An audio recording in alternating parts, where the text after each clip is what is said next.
for part 2 of my conversation with Marianne and Steve discussing critical areas protections, the limits of our current laws, and how Island County might create better policies moving forward.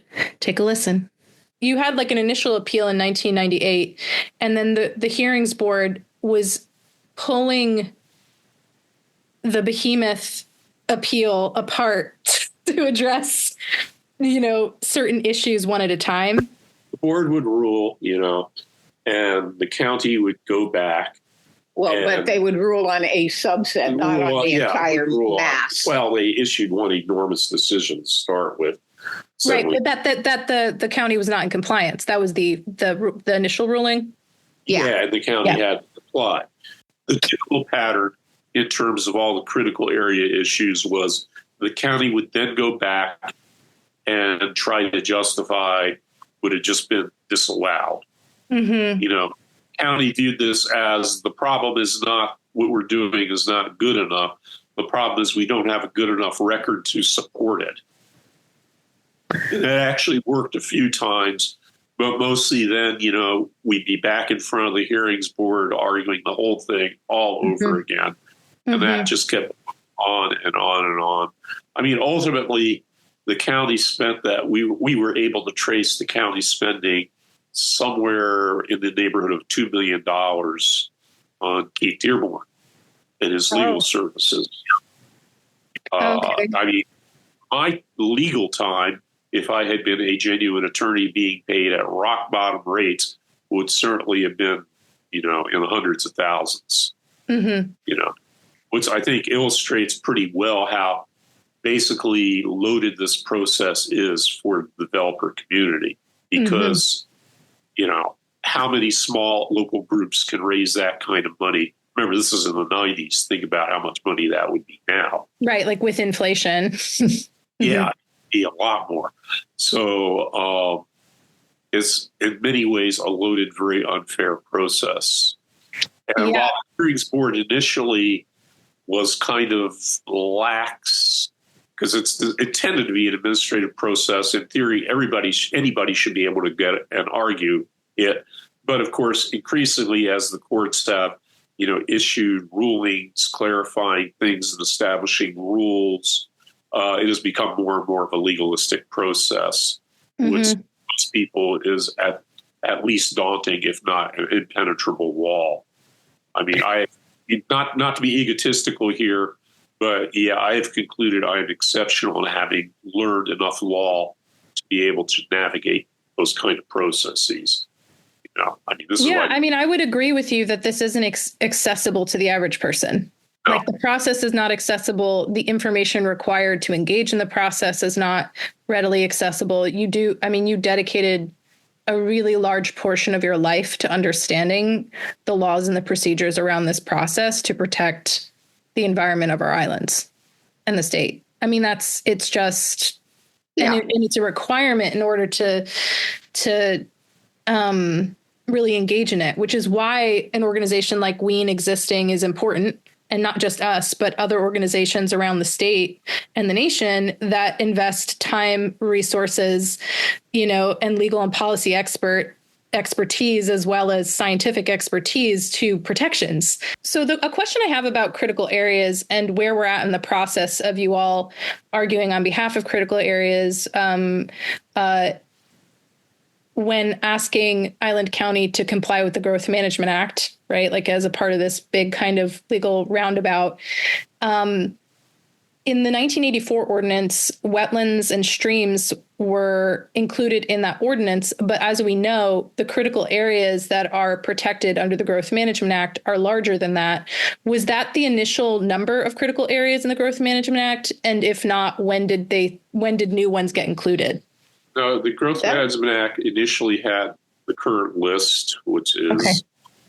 I think I can list them all. Wetlands, fish and wildlife habitat conservation areas. Frequently flooded areas, aquifer recharge areas, and geologically hazardous areas. That's the 5. Yeah. Yes, which we covered in previous episodes, and people, if they haven't listened to those, can go back and learn about each one of those critical areas. But the current critical areas designations were the ones that Island County was not in compliance with in this process. Right. They were not in compliance with any of them. Right. Because even the 1984 ordinance doesn't define wetlands or, critical aquifer recharge areas as it pertains to streams and stuff. Right. Okay. So in 2005, when critical areas came up, that was related to agricultural zoning? Specifically, yeah. Yeah. And then it came up again in 2008? Yeah, this became a huge deal. As I said, in Island County, the county basically tried to incite people against us. The political context was that was the period in which an initiative was run by the Farm Bureau and Building Industry Association of Washington that was modeled on one that had passed in Oregon before the people repealed it a few years later when they realized how misled they'd been about it. Mm-hmm. That basically said, if you regulate anything, you have to pay the landowner. So, yeah. And that Initiative 933. And the hearings board, everybody was scared of that. So leading up to that, the hearings board backed up and everything. And then Initiative 933 went down in flames, lost very, very badly. And, that kind of movement is still out there. Regulation amounts to a takings. You have to pay us for it. But right. It's certainly greatly diminished now. Can you describe to me what a takings is and how it relates to critical areas ordinances, or like people under the U.S. Constitution, you may not take private property for public use without due process and just compensation. In other words, if the county says, we need to cut the corner off your property to put a road through there, county can't just go ahead and do that. They have to pay you for that. Makes sense, right? Mm-hmm. Well, how far does that extend? What if the county says, you've got a steep slope here next to a highway, and if you log that slope, it's going to come down on the highway, so you're not allowed to log it. Is that a takings? Probably not. But that kind of extension is often been held up by those who prefer that ideological bent, who prefer that ideology, rightly or wrongly. Right, but the caveat to that has to do with health and public safety, right? Health and public safety, yes. And by the way, speaking of the Forest Practices Act, this is one huge problem with it, is that it protects public resources, but not so-called private resources. To give you an example, consider Oso and the disaster there, okay? Slopes were logged up on, those slopes caused a huge mudslide, killed a whole lot of people, basically buried a part of a town, washed stuff away. Well, that damage to the roads, for example, would have been not allowable under the Forest Practices Act because the roads are public resources. But, crushing houses and killing people, those aren't public resources. So that's allowable under the Forest Practices Act. So quite literally, if, just to draw an extreme example here. Yeah. It's really clear cut, steep slope, unstable. Can they log it? At the bottom is a house and a private driveway. There's no public resource involved there. Right. So under the Forest Practices Act, they could log that. But for the community at Oso, do they have the right to sue the Department of Natural Resources for logging that land? Well, the logging this was not a DNR clear cut. Oh, it wasn't. Actually, but DNR granted the permits to the loggers. So it was that land that was on the slope was private land, but the DNR granted the permit. Can you sue an agency for issuing a permit that then results in damage? That's a really interesting case, really interesting situation. And as I understand it, not my specialty at all, the situation is kind of muddied. There are famous instances out of Seattle where people built on steep slopes or wanted to build houses on steep slopes. And the city said, we're not going to give you a permit to do that. And they threatened the city enough, so the city did it. And lo and behold, guess what happens? Gravity, takes over. And then the people who actually did the building and the homeowners, landowners, then sued the city for allowing them to do that. Right, because the city should have known better theoretically. I mean, the question is who's responsible for, a disaster and a tragedy like Oso? Who's the responsible party? And in terms of the questions regarding GMA and takings, it's, at what point do you have to actually pay somebody to not do something that is, not a good idea, that's injurious in one way or another to something or someone? Well, we're experiencing that with bulkheads, right? Where it's people are at what point? Private profit, public cost. Right. Public costs, and then also the health and safety of the public, because I think this is more of a larger view question, but I'm really wondering at what point we recognize as a society and in legal terms that the health and safety of all of us is dependent upon ecosystem functioning and maintaining the lands that we have. Well, coastal development really pulls, kind of all these threads together in one example, because you have the issue of damage to public resources, have the problem of cumulative impacts, and you have the problem of, while you're damaging public resources, you are also damaging resources such as marine life that some private entities like the tribes have a right to. So it kind of pulls all those elements together in one big tangled You mess. also have the issue of sea level rise, managed retreat. But in terms of, recognized legal problems, those three all come together in terms of coastal development there.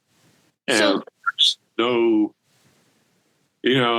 no neat thing because, in part because, you have an evolutionary legal and social system, which didn't start out saying, down the road here in 1,000 years, we're going to have to contend with people building these structures that are, not the kind of things that they wash away and you come back and you build another thatched hut.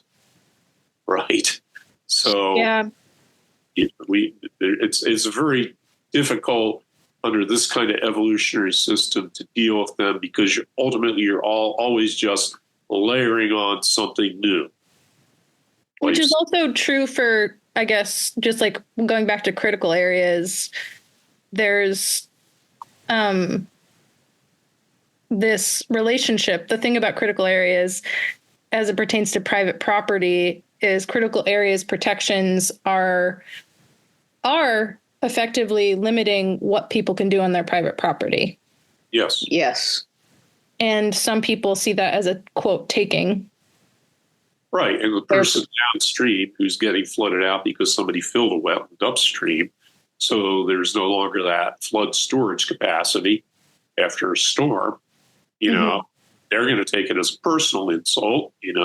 You're exercise of your property rights has now impacted us. If your property rights include being able to fill that wetland. Mm-hmm. And that, this is kind of where, to my head, the libertarian doctrine, the libertarian ideology kind of breaks down, because you're going to have everybody suing each other over personal insults like that. Yep. When can they do it? How do they do that? It doesn't work as a functional society. And no societies ever operated that way. I mean, all societies have always had some kind of do's and don'ts for whatever reason. Well, it's also because private property is theoretical. It's not actual, right? Like we create boundaries based on, our theoretical understanding of a map, but not the actual reality of ecosystem function. Yeah. True. Yeah. We draw a line and say it ends here, but that's not true of groundwater. That's not true of streams. That's not true of, just habitat, wildlife habitat. We're not drawing boundaries based on those factors or those considerations, and haven't been since the dawn of our society, I guess. Well, if you go back in American history and U.S. history, look at the boundaries of the original 13 colonies. Mm-hmm. Are mostly based on, actual physical features on the ground, rivers, mountains, etc. Then you go out west where, mostly the people hadn't been, the white people anyway, hadn't been surveyed. They didn't have, Google Air photos or satellite photos to work from. And so you get these big, rectangular and square blobs. Mm-hmm. They're no relationship to the land. It's not like somebody said, we're going to make a political subdivision here. And what do people need in the political subdivision? Let's see, there's got to be a good water source. And look at the southwest U.S. It's got to be X, Y, Z. Mm-hmm. So it's a very weird thing that happened in the Western U.S. that, you can kind of trace back to the fact that people were not there, or the people who did this were not there already. Mm-hmm. And their attitude was that, of course, land can always support people, no matter what you do to it or what it is. Rain follows the plow. Mm-hmm. Right. Desert, well, let's just plow it up. Mm-hmm. It'll become a lush place. So I'd like to take this in a slightly different direction, that what we're seeing around the world, mm-hmm. I don't know that we've got it in the U.S. yet, is legal rights for landscapes, for non-human mm-hmm. entities, for rivers and mountains and certain forests. Mm-hmm. And that may be a way around this my private property. Well, that river is its own private property, and it has rights, and therefore you cannot infringe on those rights by clear cutting your property, because that will flood out this area of the riverside or whatever. I mean, we already give legal rights to non-human entities. We give legal rights to corporations, mm-hmm. people who are, disabled, not able to represent themselves. The court will appoint somebody to represent them, guardian ad litem. So there are certainly precedents in this law for that.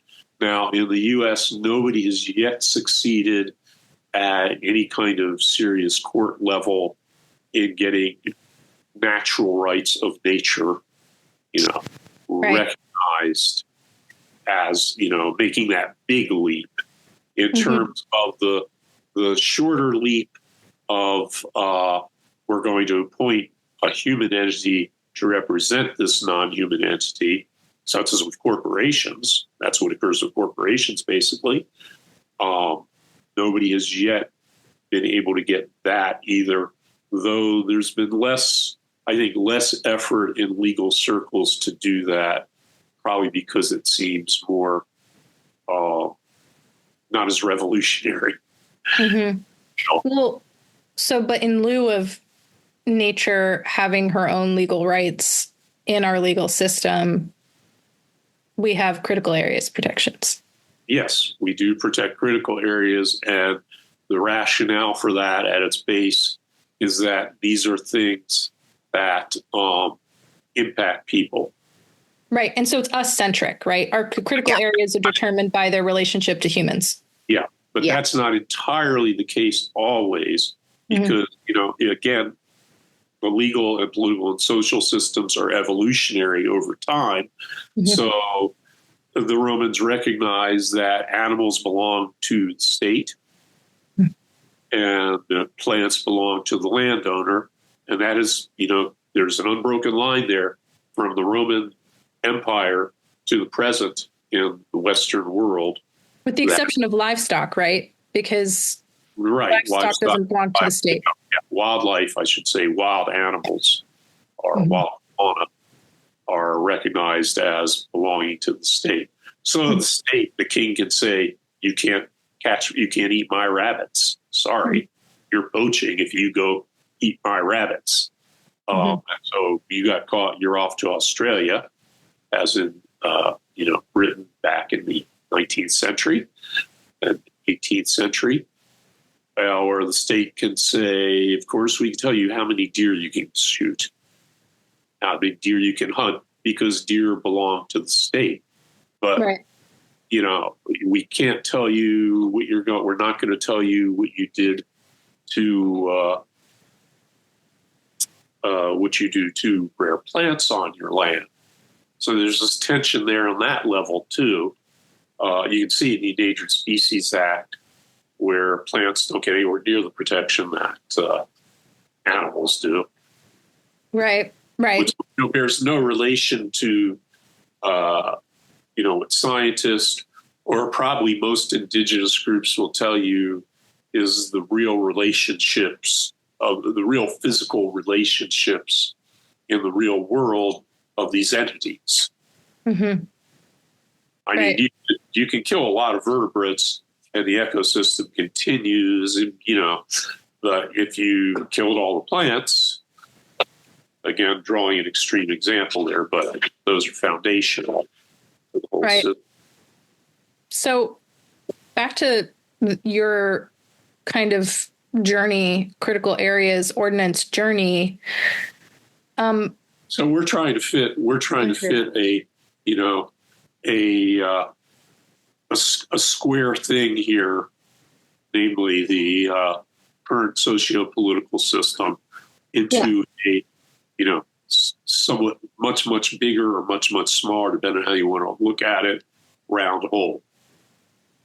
Yeah, and right now in Washington State, the Growth Management Act and the critical areas within the Growth Management Act are the protections that we have, right? And when did Island County finally, when did your journey with Island County related to critical areas, when did it finally come to a resolution?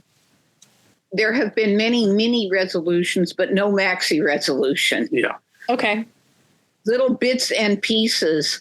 And then we keep finding new bits and pieces. And then the ones that we thought that we had settled and won, there's been the staff turnover and they're ignoring those things that we thought were resolved and going back to granting permission to do what we think are seriously destructive things. I have to say, looking at it over time, there have been a bunch of times when we have proposed more holistic approaches and they've been rejected by the county. For instance, with Western Toad, we suggested, let's do a comprehensive management plan and program for the whole county. For the Western Toad? Yeah. And instead, the county just, no, we're going to go about this piecemeal protection approach. Mm-hmm. This is exactly the sort of approach that we're seeing both locally and, on a planetary basis is not working. Mm-hmm. Indicators are that the biogeophysical characteristics of the Earth are being seriously degraded by humans, and this approach has just not been sufficient. What is the relationship between no net loss and critical areas? Okay, so the hearings board was faced with this problem very early on about what does protect mean. Mm-hmm. And no net loss was first, as far as I know and understand, was first trumpeted in the 1980s as when it was realized that the U.S. legal system was not keeping wetlands from rapidly disappearing. Washington governor in the 1980s, I think it was Gary Locke, issued an executive order for no net loss of wetlands in Washington. Now, it had absolutely no teeth at all, but would in theory apply to state agencies at least. And that sort of had already been working its way into the literature and stuff. And so when GMA came about, that was kind of where the hearings board settled as being protection. You can allow the loss of a area of wetland, for example, but overall you have to have no net loss of function of that kind of critical area. So that gets you into the realm of, so you have to mitigate for that loss. And that is not easy to do for all kinds of reasons that have nothing to do with whether or not you can actually go out and, enhance a wetland to achieve better function or anything. Mostly, if you look at the problems, they are social and political and legal. How do you assure that a proposed mitigation is sufficient?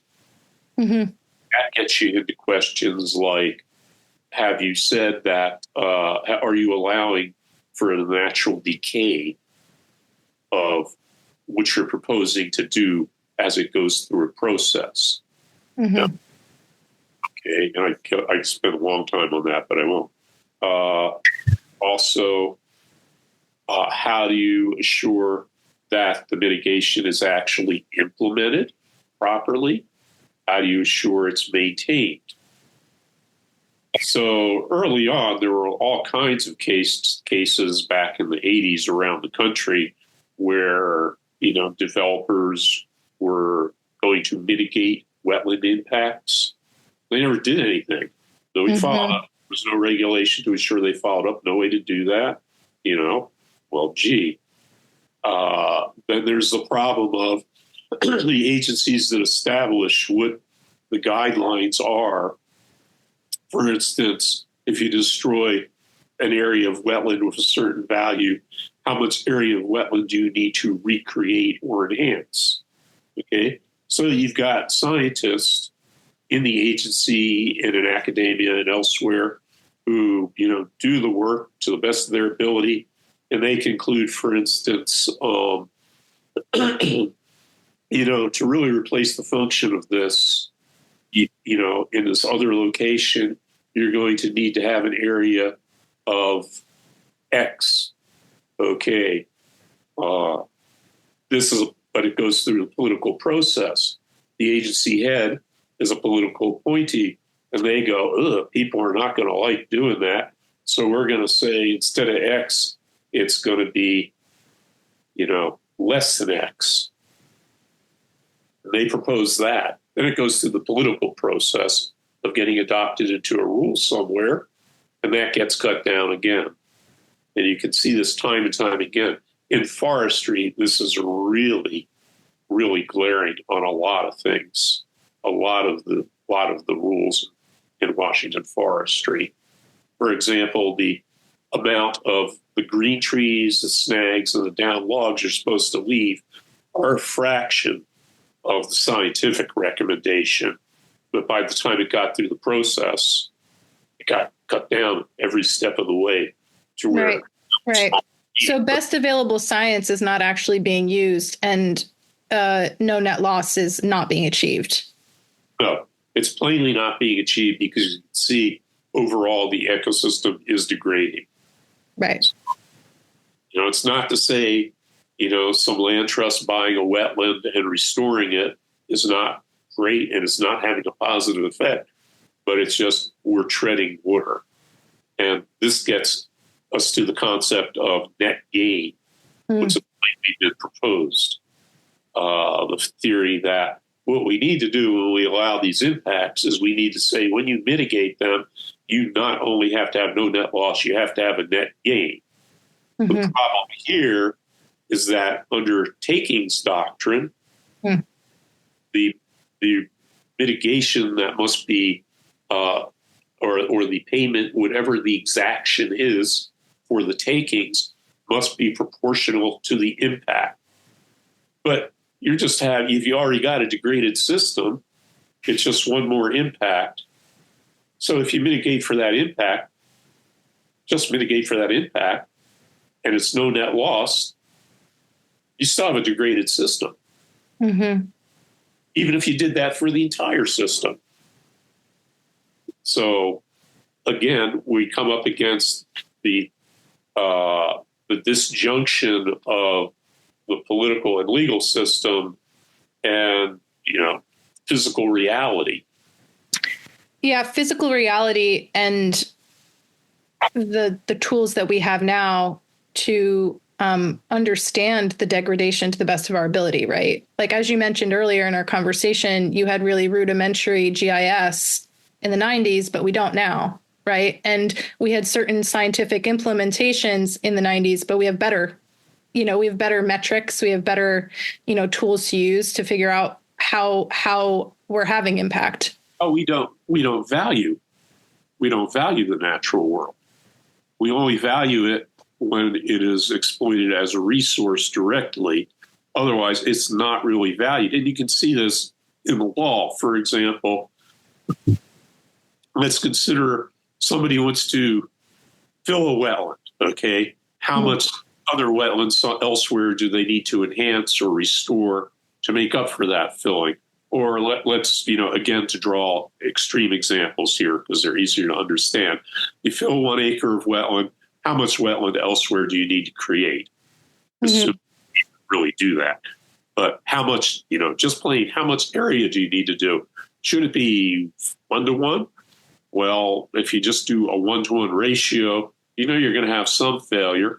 Plus, there's the time it takes for the new wetland to become functional. So you got that loss over time. So 1-to-1 is obviously not going to work. 2-to-1, 5-to-1, 10-to-1. So what I've proposed is that we treat this the same way we treat any other investment. Okay, we're spending that wetland, that 1 acre of wetland, and we're going to invest in a new wetland to make up for it. Okay, so you just use the standard economic tools, rate of interest, rate of return. Yeah. Interest rate, all that. It's pretty simple to do. And if you look at, say, a forested wetland where you are looking at 60 years for the trees to grow to a reasonable size again, at least, and you do the math, it becomes absolutely mind-boggling how big an area you actually have to do. It puts it in perspective that I think is more accurate than the fairly typical, Department of Ecology or agency ratios. So, with consideration of net gain and also this proposal that you just mentioned, where do our current critical areas regulations stand in Island County, and where do you think we need to go with them? No requirement for net gain anywhere. Anywhere in state law, right? Or anything? Yeah. The legislature had Department of Fish and Wildlife produce a paper to recommend to the legislature what they could do in the way of net gain. And Department of Fish and Wildlife, being ultimately a political agency, said, well, overall, most of these losses are on private land, and and we're not going to really have any reasonable amount of net gain unless we include private land, but that's just too controversial. So we're not going to include private land, but you should require any governmental projects to have a net gain. Right. So this becomes a thing where there are certain regulations that potentially could be implemented on public land. Yes. Yeah. For instance, you could say when Washington Department of Transportation impacts a wetland or a stream, not unusual, then their mitigation must, pencil out, at least in theory, to not just no net loss, actual net gain. Mm-hmm. Do that, for example. But again, that's the problem is you've got all these thousands of cumulative small impacts adding up. Those are what need to be addressed. Yeah. So when was the last time, do you remember the last time it was that you went to the Growth Management Hearings Board on an issue related to critical areas? Yes. The last case we did involved western toad, protection of western toad, and protection of prairies. So when the Iowa County had to do its last GMA update in 2016, which they actually started on very preliminarily in 2012, but really got underway in 2014 or so, the planning director at the time got a grant for that.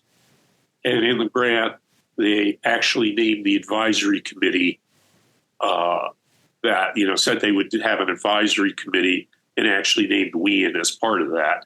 Yeah. So they keep us out, which was in itself pretty unusual. Mm-hmm. So, the consultants the county hired, they missed that western toad was candidate species for listing as threatened in Washington state. And that is also listed as a species of greatest conservation need in the State Wildlife Action Plan. Missed it. The county took the position that, well, it's an amphibian, therefore, if we protect its breeding habitat, that's good enough. And the wetlands ordinance, the wetlands protections are already good enough to do that. There wasn't really an analysis showing that the existing protections of wetlands were good enough for that. But leaving that aside, the problem is western toad spends most of its life cycle in uplands, to disperse kilometers away from the wetlands. So, you run into all these problems again. What about roads, where they're trying to cross it and they get run over? And roads are recognized as one of the major threats to western toads. Yeah. So that problem ended up in front of the hearings board, went ultimately to the Court of Appeals, and the Court of Appeals again ruled in our favor that indeed the county had to protect. And also, as part of that, had ruled that this is almost an extension of the thing about you have to protect all the functions and values, in that they ruled that you can't just make an assumption here. You actually have to do really a worst case analysis if you're not going to, take substantive action here. Okay. So that was the point. And the other part of that whole case was prairies, revolved around prairies. Prairies have been long recognized as, seriously endangered in Western Washington. The West Side prairies are recognized as one of the rarest ecosystems in the world. They're fascinating in the sense that they're an ecosystem that's anthropogenically created by native burning, by indigenous burning. And that cessation of burning has been one of the major impacts to them, but also agriculture. So you've got not very big areas left of them. West Side prairies and savannas, oak savannas, have been reduced to much less than 5% of their historical range. Same's true in Island County. So on this advisory committee, we pushed hard for, protection of prairies. And the Department of Fish and Wildlife is very uneven in its participation in these kind of things. It all depends on who the regional people are. And the regional head at that time, he was just asleep at the wheel.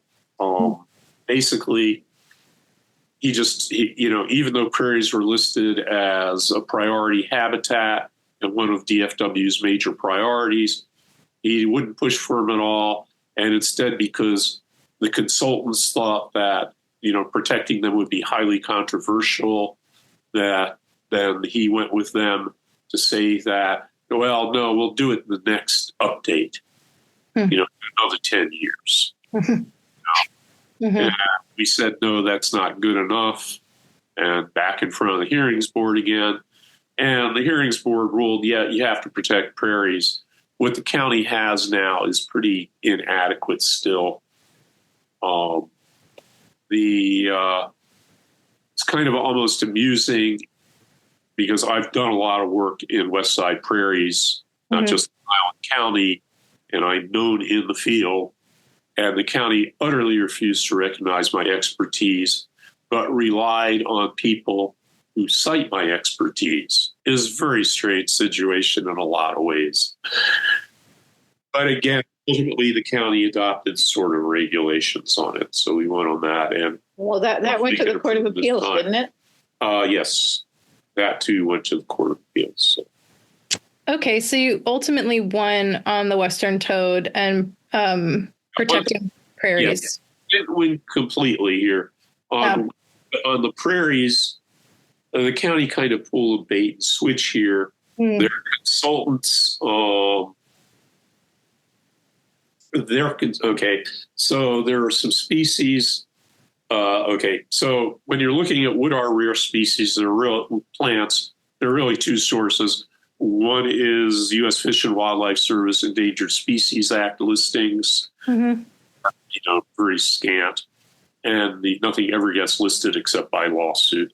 And the other is the Washington Natural Heritage Program's rankings. Okay, so we were trying to get protection for various species, one in particular, and the county just refused to list it. Absolute refusal. Found out 2 days before the adoption, after public hearings were closed, that their rationale for not listing it from their consultant was that it was a historical report. Now, a historical report in the natural heritage rankings means it has not been verified at that location in 20 years. Doesn't mean that it's different from extirpated, as in we're pretty sure it's gone. We've gone out and looked a whole bunch of times and we can't find it anymore. But they treated it as if that meant extirpated. The hearing had been closed. So we finally found that out like 2 days before the hearing where they did the adoption. We couldn't bring that into the record.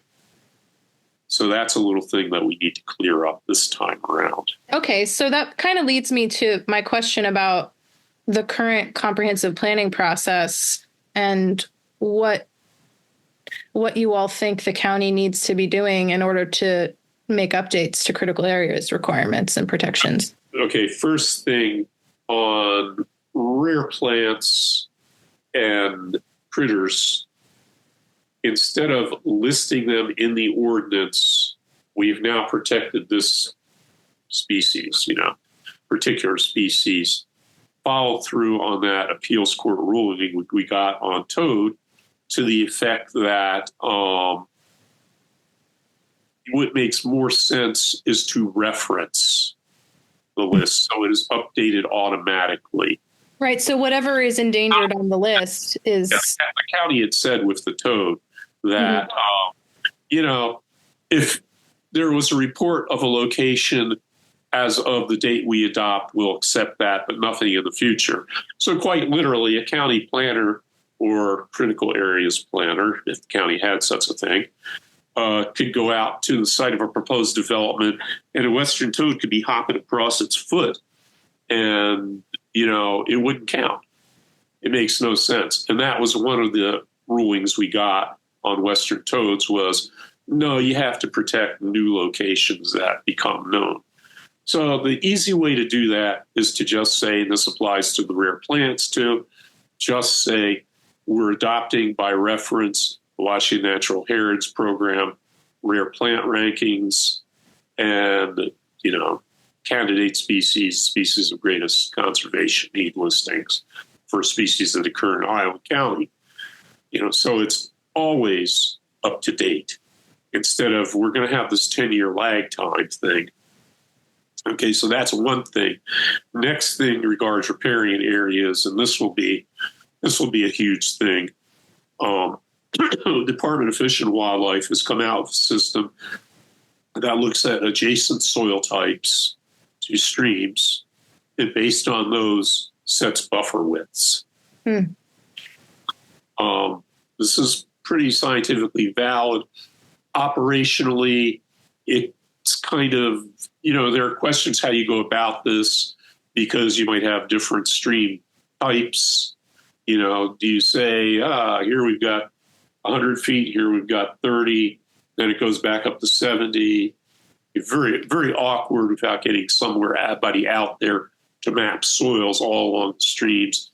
And that's, not going to happen. So you end up with some kind of averaging system ultimately. And what that averaging system is a question how it would work, what the results would be under different approaches. We've done it in Langley. But it can be done. And that's going to be a huge deal because that's going to enlarge the buffers on many, many streams in the county. Let me go into this. So what Fish and Wildlife came to the conclusion at some point that stream buffers were more than just something to protect the stream itself, that the buffer with the areas running parallel to streams were in fact wildlife habitat and therefore should be protected. There should be larger buffers which are protected as wildlife habitat. And they came up with this really clunky, difficult, awkward system of testing the soil types and determining what tree species would have grown on that soil type and how tall they would have been in 150 years. And that then determines the size of the buffer. And in Langley, we went nuts because the streams that run through Langley already have buildings very close to them. Yeah, so it's kind of a moot point. Yeah, urban environment. So, but we went through the exercise of what would be involved. And it was so complicated that the folks, there were fish and wildlife consultants working with Langley on this. And they said, well, you know what, when it gets too complicated, we have these fallback, more or less standard buffers. And for Langley, mostly that was 200 feet. But when you've got buildings within 15 feet of the stream, that buffer is kind of meaningless.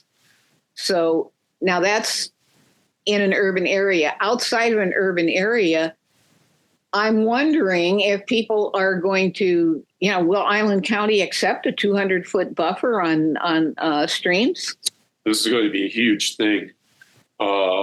Personally, I think the county should simply recognize riparian areas defined in this way with some kind of averaging system as critical areas in and of themselves.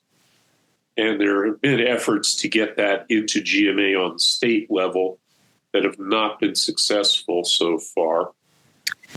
With it not being successful, are riparian areas protected as a critical area as a fish and wildlife habitat conservation area? No. Not under GMA currently, though there's nothing to prevent a county from doing so. Nothing to prevent that. Okay, so they could be forward thinking and do it, but it wouldn't be required by state law. Right. Yeah. And there have been, again, critical area protections must be based on best available science. Mm-hmm. Best available science is these DFW, Department of Fish and Wildlife recommendations now. So, you can either go at it as we're doing it as stream buffers or we're doing it as riparian areas. Mm-hmm. But the net result is pretty much the same, at least for Iowa County. And the riparian areas and stream buffers could be addressed in the natural resources element also, right? Yeah. In the critical areas section should be. Right. And there's that whole section. There was like one line that said protect streams. I remember they were going through the 2016 document. I thought it was the funniest thing.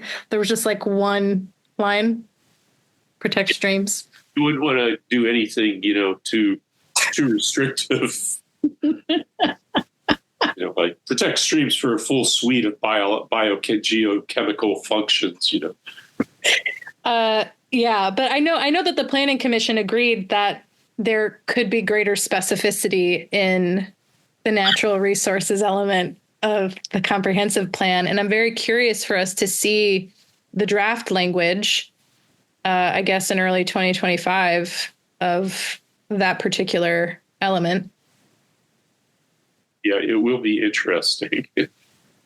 I'm sure we will have feedback. I have a feeling we will have feedback for it. But as you said just now about best available science, under GMA, we have to use best available science to protect critical areas. But it kind of seems like the current critical areas designations on a state level have not caught up to best available science. Well, fish and wildlife habitat conservation areas. So counties can say riparian areas or fish and wildlife habitat conservation areas and define them accordingly using the best available science. Right. Okay. Different than streams. Streams aren't mentioned in the GMA statute. No. They're just a fish and wildlife habitat conservation area.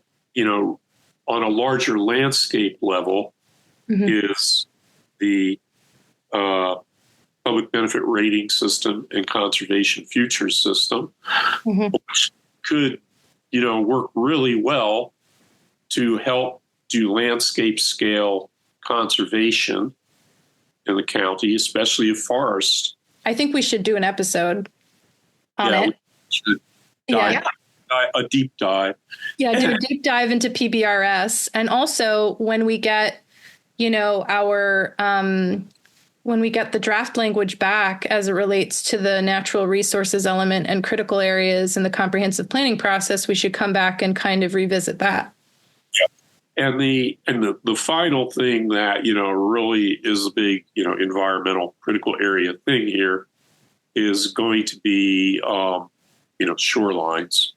Even though the Shoreline Management Act update has happened now, Shoreline Master Program update has happened, that's, not an issue that's going to go away because you have all these, homeowners now who basically have stranded assets, their houses that are not going to be sellable.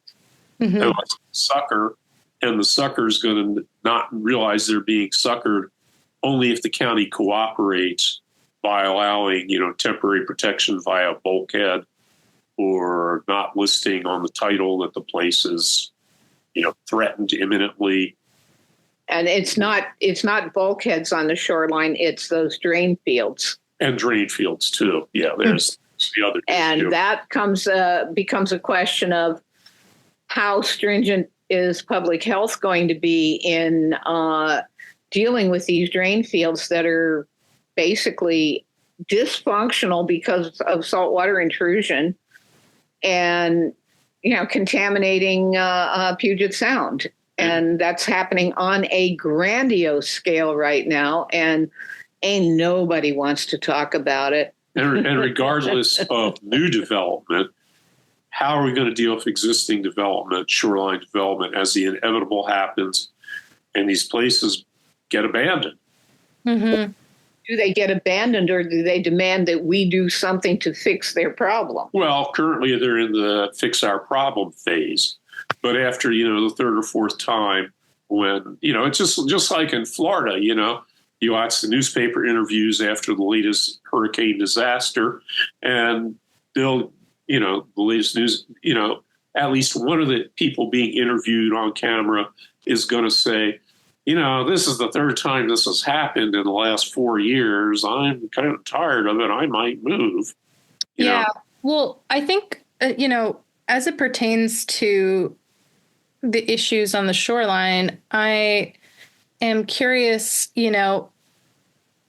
how we're going to deal with it in terms of comprehensive planning and zoning, and also enforcement, because I think there was an independent study that was done that suggested that like 90% of the bulkheads that have been put in on the shoreline are unpermitted and actually haven't gone through the environmental review process required by the county.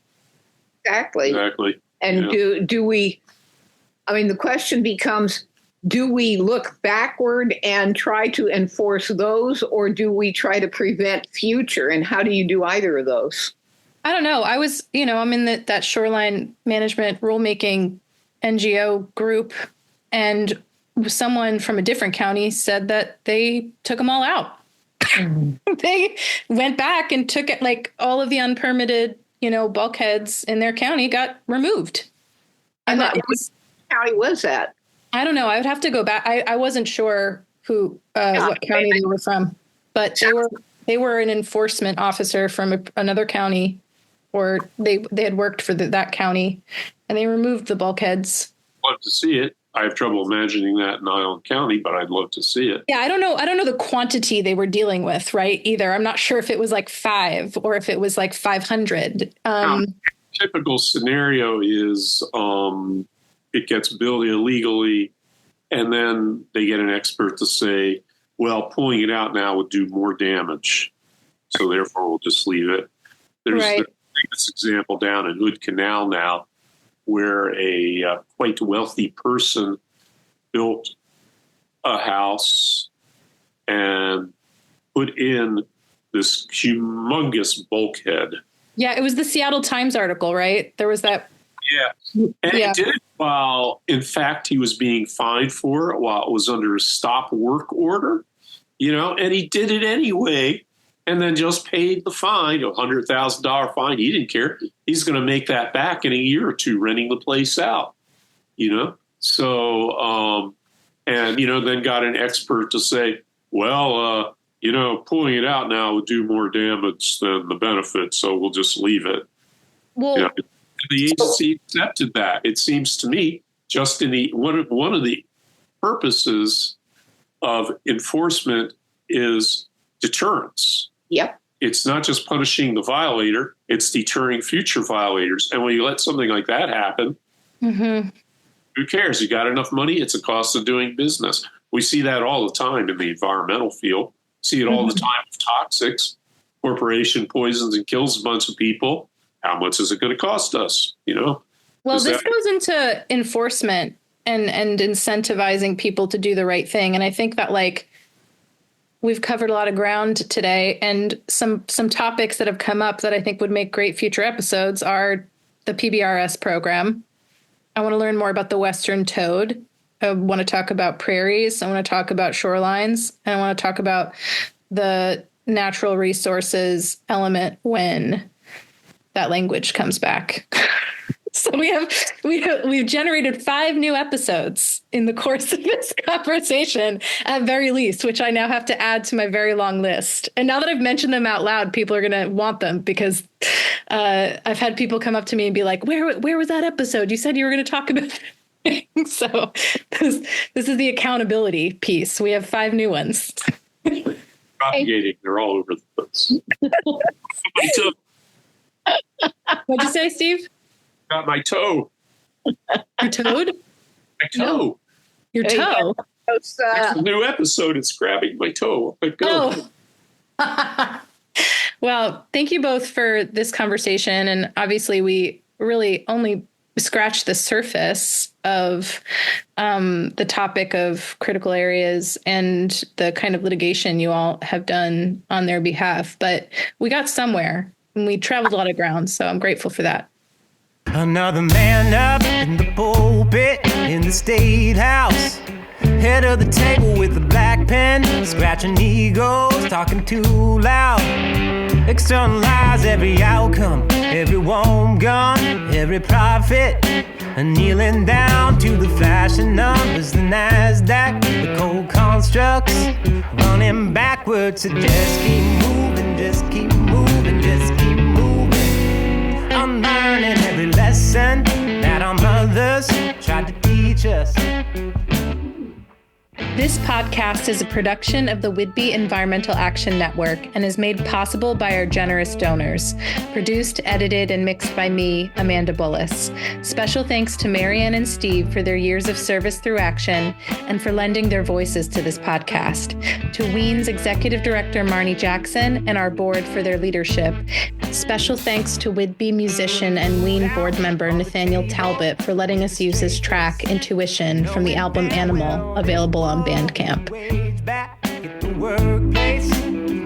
Every day on your paycheck, a volume of confidence against the idea of your body being put into your own hands. So please don't hold it, please don't hold it, please don't hold it back. Unleash the power, the straight logic of compassion.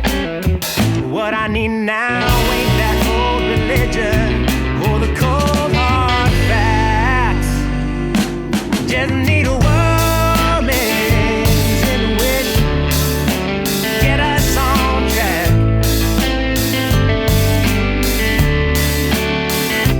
Just need a woman's intuition, get us on track.